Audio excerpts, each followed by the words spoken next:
আজ আমরা দেখতে চলেছি 2019 সালে রিলিজ পাওয়া খুবই অসাধারণ একটি কোরিয়ান ড্রামা। এটি হচ্ছে মূলত একটি লাভ ট্রায়াঙ্গেল ড্রামা, যেখানে আমরা দেখতে পাবো ম্যারি নামের একটি মেয়ে নিজের অজান্তেই ভালোবেসে ফেলে তারই একমাত্র বেস্ট ফ্রেন্ডের বয়ফ্রেন্ডকে। আর সে যখন এটা জানতে পারে তখন বুঝে উঠতে পারে না যে তার কি করা উচিত, তাই সে তারই ফ্রেন্ড হানের সাথে মিলে মিথ্যে ভালোবাসার অভিনয় করে। কিন্তু সে তো জানতোই না যে হান আসলেই তাকে ভালোবাসে। অন্যদিকে ম্যারি কোনোভাবেই তার ভালোবাসাকেও ভুলতে পারছিল না। এইবার এই মজাদার লাভ ট্রায়াঙ্গেলের কী পরিণতি হতে চলেছে সেটাই দেখব আমরা এই গল্পে। চলো তাহলে শুরু করা যাক। গল্পের শুরুতেই আমাদের ফিমেল লিড ম্যারিকে দেখানো হয়, যে ছিল অনেক শাই টাইপের মেয়ে। এই কারণে সে কারোর সাথে ঠিকমতো কথা বলতে পারতো না, আর এজন্য তার স্কুলে কোনো ফ্রেন্ডও ছিল না। একদিন দোসাম নামের একটি মেয়ে নিজে থেকেই ম্যারির সাথে ফ্রেন্ডশিপ করে নেয়, আর তখন থেকে তারা দুজন একসাথেই থাকে। এরপরে তারা দুজন একসাথে লেখাপড়া করে, একই হাই স্কুল থেকে পড়াশোনাও শেষ করে, এমনকি তারা একই ইউনিভার্সিটিতে চান্সও পেয়ে যায়। এজন্য তারা দুজনই অনেক বেশি খুশি ছিল। এরপর ভার্সিটির ক্লাস শুরু হওয়ার আগেই দোসাম ম্যারিকে এসে বলে সে ভ্যাকেশনের ছুটি কাটাতে যাচ্ছে, যে কারণে সে কিছুদিন ভার্সিটিতে যেতে পারবে না। যা শুনে ম্যারির মন তো একদমই খারাপ হয়ে যায়, কারণ দোসাম ছাড়া তো তার আর কোনো ফ্রেন্ডই নেই। আর ভার্সিটির প্রথম দিনেই দোসাম না থাকলে সে তো একদমই একা হয়ে পড়বে। দোসাম তখন ম্যারিকে বুঝিয়ে বলে, তুই খুব ভালো একটি মেয়ে, তুই যদি লজ্জা না পেয়ে কারোর সাথে কথা বলিস আর তার সাথে ফ্রেন্ডশিপ করতে চাস, তাহলে সে অবশ্যই তোর সাথে ফ্রেন্ডশিপ করবে। এরপরে ভার্সিটির প্রথম দিনে ম্যারি মন খারাপ করে ক্লাসে যায়। আর সে যখন ক্লাসে প্রবেশ করে তখন দেখে ক্লাসের সব স্টুডেন্টরাই গ্রুপ আকারে বসেছিল, তাই ম্যারি কারোর সাথে কথা বলার মতো সাহসই পায় না। এজন্য সে একাই ক্লাসে বসে পড়ে। এরপরে ক্লাস টিচার আসে, তখন সে সবাইকে একটি প্রজেক্ট করতে দেয়, আর সেখানে 3 জন করে একটি গ্রুপ বানিয়ে প্রজেক্টটি করতে বলা হয়। তখন আমাদের একটি সিনিয়রকে দেখানো হয়, যে ম্যারিকে জোর করে তার গ্রুপে জয়েন করিয়ে নেয়, এবং তাদের গ্রুপে আরো একজন মেম্বারের দরকার ছিল, তাই সিনিয়র হান নামের একটি ছেলের কাছে যায় এবং তাকে গ্রুপে জয়েন হওয়ার কথা বলে। কিন্তু হান তাদেরকে মানা করে দেয়। এখানে হানও অনেকটা ম্যারির মতোই শাই টাইপের ছিল, এজন্য তারও কোনো ফ্রেন্ড ছিল না, এমনকি সে কারোর সাথেই কথা বলতো না। সিনিয়র তখন হানকে বলে সে যদি তাদের গ্রুপে জয়েন না করে তাহলে তাদের সিগারেট দিবে। আর এই কথা শুনে ম্যারি হানের হাত ধরে রিকোয়েস্ট করে তাদের গ্রুপে জয়েন হয়ে যাওয়ার জন্য। হান তখন ম্যারির কিউটনেস দেখে তাকে আর মানা করতে পারে না, এজন্য সে রাজি হয়ে যায়। এরপর সিনিয়র তাদের দুজনকে প্রজেক্ট তৈরি করার আইডিয়া দিচ্ছিল। তখন কথা বলার সময় সিনিয়রের মুখ থেকে অনেক থুতু বেরিয়ে তাদের দুজনের মুখে পড়ছিল। এসব দেখে হান সেখান থেকে চলে যাচ্ছিল। তখন সে ম্যারিকেও তার সাথেই যেতে বলে। বাইরে এসে ম্যারি হানকে ধন্যবাদ জানায় এবং তার সাথে ফ্রেন্ডশিপ করার জন্য হাত বাড়িয়ে দেয়। তবে হান যখন হাত বাড়ায় না, তখন ম্যারি মনে করে সে হয়তো তার সাথে ফ্রেন্ডশিপ করতে চায় না, কিন্তু তখনই হান ম্যারির সাথে হ্যান্ডশেক করে নেয়। এরপর থেকে তারা দুজন বন্ধু হয়ে যায়। আর ম্যারি তো অনেক বেশি খুশি হয়ে যায়, কারণ ভার্সিটির প্রথম দিনই সে একটি বন্ধু বানিয়ে নিয়েছে। এরপরে সে একটা ক্যাফেতে পার্ট টাইম জবও পেয়ে যায়, তাই সে তার ফ্রেন্ডকে কল দিয়ে সবকিছুই বলে যে ভার্সিটির প্রথম দিনই সে একটি বন্ধু বানিয়ে নিয়েছে। যা শুনে দোসামও অনেক খুশি হয়ে যায়। এরপরে সে ক্যাফেতে বসে তার মনের মতো করেই একটি স্কেচ বানাচ্ছিল, আর তখনই ক্যাফেতে একটি ছেলে চলে আসে, যাকে প্রথম দেখাতেই ম্যারি একদম ক্রাশ খেয়ে যায়। আর এই ছেলেটির নাম হচ্ছে ইয়ন্তে। সে ছিল এই ক্যাফের একজন রেগুলার কাস্টমার। এরপরে ম্যারি তাকে কফি দিতে গেলে ভুলবশত ম্যারির হাতের সাথে ইয়ন্তের হাতে টাচ লেগে যায়। তখন তার ক্রাশের হাতের সাথে টাচ লেগেছে ভেবে ম্যারি তো খুবই খুশি হয়ে যায়। এরপরে ম্যারি লক্ষ্য করে যে তার বানানো স্কেচটির সাথে ইয়ন্তের চেহারার অনেক মিল রয়েছে, আর এটি দেখতে পেরে তো সে ইয়ন্তেকে আরো বেশি পছন্দ করতে শুরু করে। এরপরে দেখা যায় ম্যারি যখন ক্যাফে বন্ধ করে বেরোচ্ছিল, তখনই ইয়ন্তের সাথে তার আবারও দেখা হয়। তখন তারা একে অপরের সাথে কথা বলে জানতে পারে তাদের দুজনের বাসা একই রাস্তায় ছিল। এজন্য ইয়ন্তে ম্যারিকে বলে, চলো আমরা দুজন একসাথেই বাসায় যাই। এরপরে তারা দুজন গল্প করতে করতে বাসায় যায়। তখন ইয়ন্তে বলে, তুমি যে ভার্সিটিতে পড়ো আমি একই ভার্সিটিতে পড়াশোনা করি। এরপর থেকে রোজই তারা দুজনে ক্যাফের পরে একসাথে গল্প করতে করতে বাসায় যায়। একদিন ভার্সিটির ক্যান্টিনে ম্যারি ইয়ন্তের কথাই ভাবছিল, তখনই সেখানে হান আসে। ম্যারি তো তখন হঠাৎ করেই হানকে দেখে চমকে যায়। এরপরে তারা দুজন দুজন একসাথে গল্প করতে করতে লাঞ্চ করতে থাকে। তখন ম্যারির হুডির ফিতাটি খাবারের মধ্যে পড়ে যায়, আর এটি দেখে হান ম্যারির কাছে গিয়ে তার হুডির ফিতাটি বেঁধে দিয়ে সেখান থেকে চলে যায়। ম্যারি তখন বুঝতেই পারে না হান এমনটা কেন করলো। হান সেখান থেকে যেতে না যেতেই ম্যারির দুজন ক্লাসমেট সেখানে চলে আসে আর তাকে জিজ্ঞেস করে তারা দুজন কি ডেট করছে। ম্যারি তাদেরকে বলে তারা দুজন ফ্রেন্ড আর তারা দুজন একই প্রজেক্টে কাজ করছে, কিন্তু মেয়ে দুটিতে এসব কথা বিশ্বাসই করতে পারে না। মেয়ে দুইটি তখন বলে নতুন স্টুডেন্টদের ওয়েলকামিং পার্টিতে সিনিয়ররা তাকে ড্রিঙ্কস অফার করেছিল, কিন্তু তখন সে কিছু না বলেই চলে যায়। এরপরে তাদের একটি ইম্পর্টেন্ট ক্লাসে হান একদিনও অ্যাটেন্ড করেনি, তাই টিচার এর মধ্যে তাকে ওয়ার্নিংও দিয়েছে। এছাড়াও সে এতটাই হ্যান্ডসাম যে সে এখন ভার্সিটির সব মেয়েদেরই ক্রাশ, কিন্তু সে কোনো মেয়েকে পাত্তাই দেয় না। আর একদিন তো তাদের ক্লাসের সব থেকে সুন্দরী মেয়ে হানকে সরাসরি ডেট করার জন্য প্রপোজ করে, কিন্তু হান তাকে কোনো পাত্তাই দেয় না। মেয়ে দুটি তখন জিজ্ঞেস করে সত্যি করে বলো তো তোমরা কি আসলেই ডেট করছো না, কারণ হান অল টাইম তোমার সাথেই থাকে। ম্যারি তখন বলে এমন কিছুই না, আমি তো অন্য একজনকে পছন্দ করি। এরপরে আমরা ক্যাফেতে দেখি ম্যারি ইয়ন্তেকে কফি সার্ভ করছিল। তখন ইয়ন্তে ম্যারিকে বলে আমি আমার পছন্দের মানুষের সাথেই সম্পূর্ণ পৃথিবী ঘুরে দেখতে চাই। এই কথা শুনে ম্যারি মনে মনে অনেক খুশি হয়ে যায়, কারণ সে ভাবে ইয়ন্তে হয়তো তাকেই পছন্দ করে আর তার সাথেই ওয়ার্ল্ড ট্যুরে যেতে চায়। পরের দিন সিনিয়র, ম্যারি এবং হান প্রজেক্টের উপরে কাজ করার জন্য একটি রেস্টুরেন্টে যায়। তখন সিনিয়র ম্যারির আঁকা ড্রয়িং গুলো দেখে তাকে অনেক বকাঝকা করতে থাকে, কারণ ড্রয়িং গুলো সিনিয়রের একদমই পছন্দ হয়নি। তাই সিনিয়র ম্যারিকে আবারও নতুন করে ড্রয়িং গুলো করতে বলে, আর এগুলো শুনে হান সেখান থেকে চলে যায়। তখন ম্যারিকে একা পেয়ে সিনিয়র তার কাছে গিয়ে তার সাথে উল্টোপাল্টা আচরণ করতে থাকে, আর তখনই সেখানে হান এসে সিনিয়রের মাথায় বিয়ার ঢেলে দেয়। সিনিয়র তখন রেগে গিয়ে হানকে জোরে একটা ঘুষি মারে। এরপরে ম্যারি হানকে বাইরে নিয়ে এসে তার আঘাতে ওষুধ লাগিয়ে দেয়। এরপরে তারা দুজন মিলে ড্রিঙ্কস করতে থাকে। তখন ম্যারি একটু বেশি ড্রিঙ্কস করে ফেলে, এজন্য সে মাতাল হয়ে হানকে বলতে থাকে তুমি আমাকে আইডিয়া দাও তো আমি আমার ক্রাশকে কি করে আমার মনের কথা বলবো। ম্যারি অন্য কাউকে ভালোবাসে এই কথা জেনে হানের ভীষণ মন খারাপ হয়, কেননা সেও ইতিমধ্যে ম্যারিকে অনেক পছন্দ করে ফেলেছে। পরের দিন ম্যারি যখন খাবার খাচ্ছিল তখন সেখানে রেডিও চলছিল, আর সেখানে বলা হচ্ছিল যে সময় মতো যদি আপনি আপনার প্রিয় মানুষকে আপনার মনের কথা না বলতে পারেন তাহলে আপনার প্রিয় মানুষটি অন্য কারো হয়ে যেতে পারে। এসব কথা শুনে ম্যারি অনেক ভয় পেয়ে যায়, আর তখনই সিদ্ধান্ত নেয় যে সে আজ ইয়ন্তেকে তার মনের কথা জানিয়ে দেবে।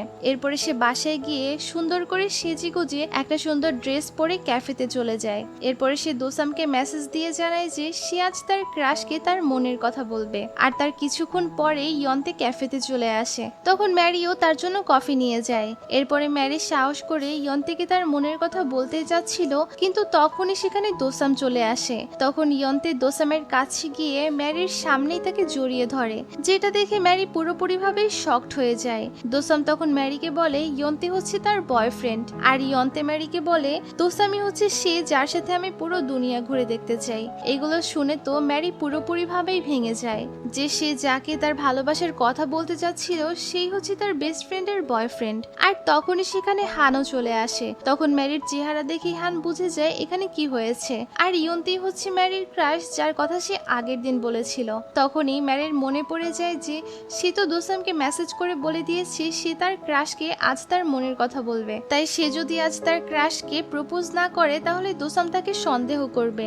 এজন্য সে দোসামের সামনেই হানকে প্রপোজ করে আর সেখান থেকে বেরিয়ে যেতে লাগে। কিন্তু তখনই হান ম্যারির হাত ধরে বলে তুমি তো আমার উত্তরই জানলে না, আমিও তোমাকে পছন্দ করি। এরপরে ম্যারি বাইরে এসে হানকে সরি বলে, কারণ ম্যারি ভাবে যে হান তাকে বাঁচানোর জন্যই ভিতরে মিথ্যে কথা বলেছে, কিন্তু সে জানেই না যে হান আসলেই তাকে পছন্দ করে। হান তখন বলে আচ্ছা কোনো সমস্যা নেই, কিন্তু এখন যদি আমরা ডেটিং না করি তাহলে তো তারা বুঝে যাবে যে তুমি মিথ্যে বলেছো, তাই চলো আমরা ফেক ডেটিং করি। আর এটা শুনে ম্যারিও রাজি হয়ে যায়। হান তখন খুশি হয়ে যায় এই ভেবে যে হয়তো ম্যারির সাথে বেশি সময় কাটালে ম্যারিও তাকে পছন্দ করতে শুরু করবে। এরপরে আমরা দেখি দোসাম ম্যারিকে এসে বলে চলো আমরা ডাবল ডেটিং এ যাই, তাহলে আমরা সবাই একসাথে ভালো সময় কাটাতে পারবো। ম্যারিও তখন রাজি হয়ে যায়, আর সাথে সাথে হানকে কল করে ডেটিং এর কথা জিজ্ঞেস করে। আর হান তো এটা শুনে সাথে সাথেই রাজি হয়ে যায়, কিন্তু ম্যারির তো মনে করেছিল হান মানা করে দিবে, কিন্তু এখন যেহেতু হান হ্যাঁ বলে দিয়েছে তাই ম্যারিকেও বাধ্য হয়ে ডেটিং এ যেতেই হবে।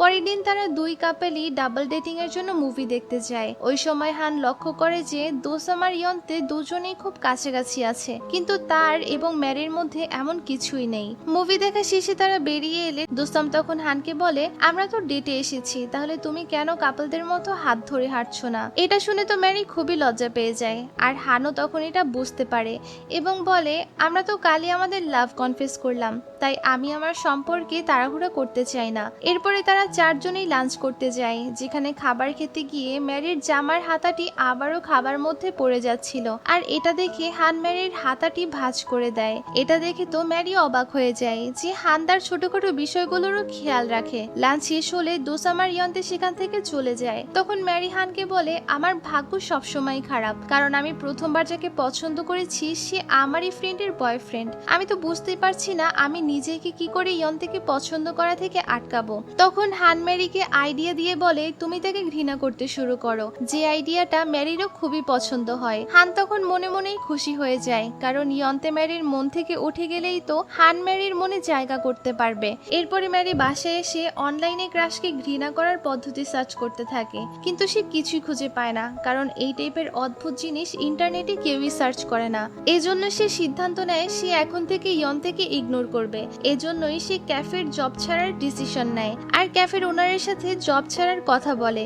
কিন্তু ক্যাফের ওনার ম্যারিকে জব না ছাড়ার জন্য রিকোয়েস্ট করে বলে, আমার ওয়াইফ অনেক বেশি অসুস্থ, তাই তুমি আর 1 মাস এখানে কাজ করো। এজন্য ম্যারি আর জবটি ছাড়তে পারে না। এরপরে ভার্সিটিতে গিয়েও ম্যারি মন খারাপ করে বসেছিল আর ভাবছিল যে সে ইয়ন্তের থেকে কিভাবে দূরে থাকবে, কারণ ইয়ন্তে প্রতিদিনই ওই ক্যাফেতে আসা যাওয়া করবে। তখন সে হানকে বলে, আমি কোনোভাবে ইয়ন্তের থেকে দূরে থাকতে পারছি না। হান তখন বলে, তোমার উচিত ইয়ন্তের নেগেটিভ বিষয়গুলো খুঁজে বের করা, এতে করে তোমার তার প্রতি ঘৃণা এমনিতেই চলে আসবে। এরপরে ক্যাফেতে গিয়ে ম্যারি সারাক্ষণ ইয়ন্তেকেই দেখতে থাকে, যাতে সে ইয়ন্তের মধ্যে নেগেটিভ পয়েন্টস গুলো খুঁজে বের করতে পারে। কিন্তু তখন ইয়ন্তের মধ্যে নেগেটিভ কিছুই সে খুঁজে পায় না, যে কারণে তার ইয়ন্তেকে আরো ভালো লাগতে শুরু করে। অন্যদিকে আমরা হানকে দেখি যে একটি লিমিটেড এডিশনের বই কেনার জন্য বাইরের লাইনে বসেছিল। তখনই সেখানে ম্যারি চলে আসে আর হানকে বলে, আমি ইয়ন্তের মধ্যে নেগেটিভ কিছুই খুঁজে পাইনি, আর আমার তাকে একদমই পারফেক্ট মনে হয়। যা শুনে হানের মন খারাপ হয়ে যায়, আর সেভাবে এমন হতে থাকলে ম্যারি কি করে তাকে পছন্দ করবে। এরপর দেখা যায় তারা অনেক সময় বাইরে বসেছিল, যে কারণে তাদের ঠান্ডা লাগছিল। ম্যারি তখন গিয়ে একটি চাদর কিনে আনে। তখন চাদরটি হানের সাথে শেয়ার করার জন্য ম্যারির অনেক অকওয়ার্ড লাগছিল, তাই সে নিজেই চাদরটি না নিয়ে হানের গায়ে দিয়ে দেয়। এটা দেখে হান চাদরটি ম্যারির সাথে শেয়ার করে। ম্যারি তো তখন অনেক লজ্জা পেয়ে যায়। তার কিছুক্ষণ পরেই ম্যারি হানের কাঁধে মাথা রেখে ঘুমিয়ে পড়ে। হান তো তখন শুধুমাত্র ম্যারিকেই দেখতে থাকে। পরের দিন ক্লাসের মধ্যে সেই সিনিয়রটি অন্য মেয়েদের সাথে ভাব নিয়ে কথা বলছিল, যাতে সে মেয়েদেরকে ইমপ্রেস করতে পারে, কিন্তু ওই মেয়েগুলো তাকে একদমই পছন্দ করছিল না। আর এই সমস্ত কিছু ম্যারি আর হান লুকিয়ে লুকিয়ে দেখছিল। তখন ম্যারির মাথায় ইয়ন্তের থেকে দূরে থাকার আইডিয়া চলে আসে। তখন সিনিয়র ওদের দুজনকেই দেখে ফেলে, এজন্য তারা দুজন পালাতে গিয়ে একে অপরের অনেকটা কাছাকাছি চলে আসে। তখন ম্যারিকে এত কাছাকাছি দেখে হানের হার্টবিট তো একদম বেড়ে যায়। এরপরে ক্যাফেতে গিয়ে ম্যারি ইয়ন্তের সামনে অনেক ভাব নিয়ে কথা বলতে থাকে, যাতে করে ইয়ন্তের তার প্রতি খারাপ ধারণা তৈরি হয়। কিন্তু ম্যারির এসব কাহিনী দেখে ইয়ন্তে হাসতে থাকে। এটা দেখে তো ম্যারি নিজের ওপরেই রাগ হয়, কারণ এই আইডিয়াটাও ফেল হয়ে গেছে। এরপরে আমরা দেখি ইয়ন্তে ম্যারিকে বলে, কয়েকদিন পরেই দোসামের জন্মদিন, তাই ইয়ন্তে চাচ্ছিল এই জন্মদিনে দোসাম তার কাছ থেকে কি গিফট চাই সেটা যেন ম্যারি দোসামের থেকে জেনে ইয়ন্তেকে জানায়। ম্যারি তখন হ্যাঁ বলে দেয়। এরপরে ম্যারি বাসায় গিয়ে দোসামকে গিফটের কথা জিজ্ঞেস করলে দোসাম জানায় সে এইবার ক্যাম্পিং এ যেতে চায়। তখন দোসাম ম্যারিকেও বলে সে এবং হানো যেন তাদের সাথে ক্যাম্পিং এ যায়, তাহলে সবাই অনেক এনজয় করতে পারবে। এরপরে ম্যারি হানকে ক্যাম্পিং এ যাওয়ার কথা বললে সে সাথে সাথেই রাজি হয়ে যায়, আর তার কথা শুনে মনে হচ্ছিল সে মনে হয় এই মুহূর্তেরই অপেক্ষায় ছিল। হান সেখান থেকে চলে যাওয়ার পরে ম্যারির ক্লাসের সেই মেয়ে দুইটি আবারও চলে আসে আর ম্যারিকে জিজ্ঞেস করে তারা ডেট করছে নাকি। তখন জিহুন নামের একটি মেয়ে বলে, তুমি যদি হানের সাথে ডেট না করো তাহলে প্লিজ তার সাথে আমার পরিচয় করিয়ে দাও, কারণ জিহুন হানকে পছন্দ করত। এরপরে দেখা যায় ম্যারি হানকে একটি রেস্টুরেন্টে আসতে বলে জিহুনের সাথে পরিচয় করিয়ে দেওয়ার জন্য। হান সেখানে আসলে ম্যারিকে দেখে খুশি হয়ে স্মাইল করতে থাকে, কিন্তু যখনই সে দেখে তার সাথে আরো একটি মেয়ে আছে তখন সে বুঝে যায় ম্যারি ম্যারি তাকে এখানে কেন ডেকেছে। তাই সে মন খারাপ করে সেখানে বসে থাকে। হান তখন ম্যারিকে রাগানোর জন্য সেখান থেকে চলে যেতে বলে আর জিহুনের সাথে সুন্দরভাবে কথা বলতে থাকে। আর এটা দেখে ম্যারির তো খুবই জেলাস ফিল হচ্ছিল, কিন্তু সে বুঝতেই পারছিল না যে হানকে অন্য মেয়েদের সাথে দেখে তার কেন জেলাস ফিল হচ্ছে, কারণ সে তো ইয়ন্তেকে পছন্দ করে। এর কয়েকদিন পরেই দোসামের বার্থডে ছিল, তাই সকাল সকাল ম্যারি, দোসাম এবং ইয়ন্তে ক্যাম্পিং এ যাওয়ার জন্য রেডি হয়ে এসে হানের জন্য অপেক্ষা করতে থাকে। তখন দোসাম ম্যারিকে জিজ্ঞেস করে হানের এত দেরি হচ্ছে কেন। ম্যারি বলে হানের সাথে তার কথা হয়নি। আর তখনই সেখানে হান চলে আসে। ম্যারি তাকে দেখে অনেক খুশি হয়ে যায় এবং স্মাইল করতে থাকে, কিন্তু হান তখনও সেই দিনের ঘটনার জন্য ম্যারির উপরে রেগেছিল, তাই সে ম্যারির সাথে কোনো কথাই বলে না। তাই ক্যাম্পিং এ গিয়ে হান ম্যারিকে ইগনোর করতে থাকে। ম্যারি হানকে জিজ্ঞেস করে ওই দিন আমি চলে যাওয়ার পরে জিহুনের সাথে তোমার কি কথা হয়েছে, কিন্তু হান তাকে কোনো উত্তরই দেয় না। এরপরে সবাই মিলে ট্রুথ অ্যান্ড ডেয়ার খেলতে বসে। তখন প্রথমেই হানের নাম আসে। তখন দোসাম হানকে জিজ্ঞেস করে যে সে কি ম্যারিকে এমন কিছু বলতে চায় যা সে কখনোই ম্যারিকে বলেনি। তখন হান ম্যারিকে বলে আমি তোমাকে অনেক ভালোবাসি, যেটা শুনে ম্যারি অনেক শকড হয়ে যায়। সে বুঝে যায় এখন হান মিথ্যে কথা বলছে না, তাই সে সেখান থেকে উঠে চলে যায়। তখন হানও ম্যারির পেছনে যায়। ম্যারি তখন বলে তুমি তো জানো আমি ইয়ন্তেকে পছন্দ করি। হান বলে তাতে আমার কিছুই যায় আসে না, কারণ আমি তোমাকে অনেক আগে থেকেই পছন্দ করি। এরপরে আমাদের একটি ফ্ল্যাশব্যাক দেখানো হয়, যেখানে হান এবং ম্যারি ভার্সিটির ভর্তির জন্য অ্যাডমিশন টেস্ট দিচ্ছিল আর তাদের দুজনেরই সিট পাশাপাশি ছিল। তখন হানের কলমটি নষ্ট হয়ে যায়। ম্যারি তখন তার পেন্সিল দিয়ে হানকে সাহায্য করে আর তখন থেকেই হান ম্যারিকে পছন্দ করতে শুরু করে। এরপরে হান বলে ভার্সিটির প্রথম ক্লাসে আমি তোমাকে দেখেছিলাম আর আমি অনেক খুশি ছিলাম যে তুমি আমার হাত ধরে আমার সাথে কথা বলেছিলে। আর সেদিন আমার হৃদয়টা একদম ফেটেই যাচ্ছিল, যেদিন আমরা দুজন অনেক কাছাকাছি এসেছিলাম। আর এছাড়াও সেদিন তুমি চলে যাওয়ার পরে আমি ওই মেয়েটিকে বলে দিয়েছিলাম যে আমি তোমাকে ভালোবাসি আর এরপর সেখান থেকে চলে যাই। এরপরে হান বলে আমি তোমাকে ইগনোর করছিলাম যাতে করে আমি তোমাকে ভুলে থাকতে পারি, কিন্তু আমি তোমার থেকে দূরে থাকতে পারছি না। এগুলো বলে সে সেখান থেকে চলে যায়। এরপরে ম্যারি দোসামের কাছে যায় আর সে বুঝতে পারে দোসাম তার স্কেচ বুকটি দেখে নিয়েছে। দোসাম তখন বলে আমি জানি না আমার এখন কি করা উচিত, তুমি কি করে পারলে আমাকে ধোকা দিতে, তুমি কি আসলেই আমাকে বন্ধু মনে করতে। এগুলো বলে দোসামও সেখান থেকে চলে যায়। ম্যারি তখন একদমই ভেঙে পড়ে আর বুঝতেই পারে না হঠাৎ করে এসব কি হয়ে গেল। এর কয়েকদিন পরে ইয়ন্তে এসে ম্যারিকে সরি বলে এবং বলে দোসাম তার সাথে ব্রেকআপ করতে চায়। তখন ফ্ল্যাশব্যাকে আমরা দেখি ক্যাম্পিং এর দিন দোসাম ম্যারির স্কেচবুকটি দেখেনি, বরং সে আড়াল থেকে ম্যারি এবং হানের কথাগুলো শুনে ফেলেছিল যে ম্যারি হানকে নয় ইয়ন্তেকে পছন্দ করে, আর তাই দোসাম তার ফ্রেন্ডের জন্য ইয়ন্তের সাথে ব্রেকআপ করে নিতে চায়। এগুলো শুনে ম্যারি অনেক কান্না করতে থাকে আর ভাবে দোসাম তাকে নিয়ে কতটা চিন্তা করে। এরপরে ভার্সিটিতে গেলে ম্যারি ক্যান্টিনে দোসামকে দেখতে পায়, কিন্তু দোসাম তখন ম্যারিকে দেখে সেখান থেকে চলে যায়। এরপরে ম্যারি যখন চলে যাচ্ছিল তখন জিহুন ইচ্ছে করে তার পা দিয়ে ম্যারিকে নিচে ফেলে দেয়, কারণ সেদিন হান তাকে এটা বলে রিজেক্ট করে দিয়েছিল যে সে ম্যারিকে ভালোবাসে। আর তখনই সেখানে দোসাম চলে আসে আর ম্যারির সাথে এমনটা হতে দেখে সে জিহুন এবং তার বান্ধবীর চুল ধরে ইচ্ছে মতো পিটুনি দেয়।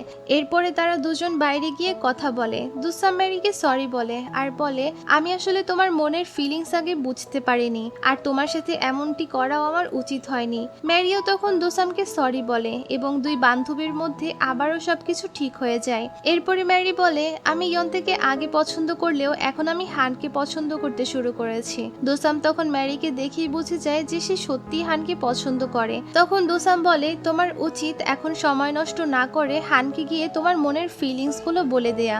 এরপরে ম্যারি হানের বাসার সামনে চলে যায় আর তাকে কল করে বলে তোমার সাথে আমার কিছু গুরুত্বপূর্ণ কথা আছে, আমি তোমার বাসার সামনেই আছি, তোমার যদি আমাকে দেখতে ইচ্ছে না হয় তাহলেও সমস্যা নেই, শুধু আমার কথাগুলো শুনলেই হবে। তখনই পেছনে হান চলে আসে আর ম্যারিকে বলে ওই বিল্ডিংটা আমার বাসা না, আমার বাসা হচ্ছে এইটা, এখন তুমি বলো আমাকে কি বলতে চাও। আর আমার জ্বর, তাই আমি বেশিক্ষণ থাকতে পারবো না। ম্যারি তখন অনেক সাহস করে হানকে বলে আমিও আসলে তোমাকে অনেক পছন্দ করি আর সরি আমার এটা বুঝতে অনেকটা দেরি হয়ে গেছে, আর আমি তোমার সাথে আমার জীবনের বাকি গল্পটা লিখতে চাই, তুমি কি আমার সাথে থাকবে। এসব কথা শুনেও হান কিছুই বলে না। তখন ম্যারি বলে তোমার যখন ইচ্ছে তখন তোমার উত্তর দিতে পারো, আমি তোমার জন্য অপেক্ষা করব। হান তখন ম্যারির কাছে আসে আর বলে আমার জ্বর ভালো হয়ে গেছে। এই বলেই সে ম্যারিকে কিস করে আর এরই সাথে সাথে এই সুন্দর গল্পটির হ্যাপি এন্ডিং হয়ে যায়। তো বন্ধুরা, এই গল্পটি তোমাদের কাছে কেমন লেগেছে অবশ্যই তে কমেন্ট করে জানাবে। যদি ভালো লেগে থাকে অবশ্যই একটা করে লাইক করে দিবে। আর এরকম আরো সুন্দর সুন্দর মুভি এক্সপ্লেনেশন দেখতে আমাদের চ্যানেলটিকেও সাবস্ক্রাইব করে দিবে। Thank you so much for watching this video.